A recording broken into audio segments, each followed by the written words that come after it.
What's good, everyone? As you can see from that short intro a moment ago, the anime I want to talk about today is Hell's Paradise. When did it come out? What's it about? And is it worth reading? I'll try to quickly answer these three questions in this video. So first off, Hell's Paradise came out back in 2018 and was written and illustrated by Jigokuraku. So who is this author, Jigokuraku? I was curious and did some research and was able to find out that he actually used to be Tatsuki Fujimoto's assistant, which is really surprising and cool. And he was also an editor at Shueisha, a Japanese publishing company, and the owner of Viz Media. So he's got some good credentials, to say the least. Now his most noticeable work right now is Hell's Paradise. To be honest, I don't know how I stumbled on this manga, but I'm happy I did because the story is honestly pretty good. It starts in a world with the main character, Gabimaru, the Hollow.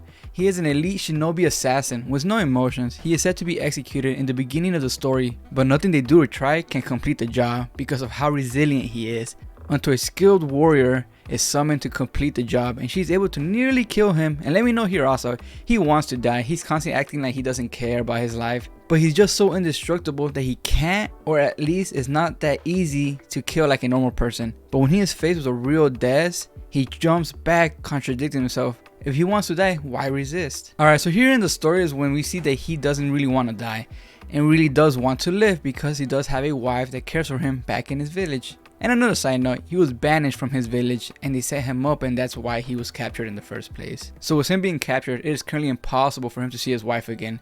But that's when the female warrior named Sagiri takes him as a pawn to participate in an expedition for the shogun to find an elixir that will grant him eternal life. And if he finds it, he will be given a pardon for all he's done wrong. But the elixir is said to be on an island where gods live. And well, the story goes from there. And to be honest, it gets really trippy. And I think a lot of you will like it. And there's a good bit amount of gore in this manga. And it has some sex scenes as well.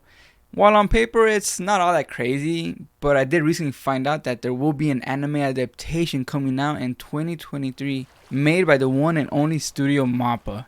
There already is a preview out for it and it looks really good, to be honest. I think this manga will be one of those mangas that are better to watch than it really is to read. I do kind of find myself getting a little bored of it at times. Not like I did with Chainsaw Man. I was completely engaged in that story. In this one, there's slight moments where I'm kind of like, it's a bit boring. Regardless though, I still definitely recommend reading Hell's Paradise.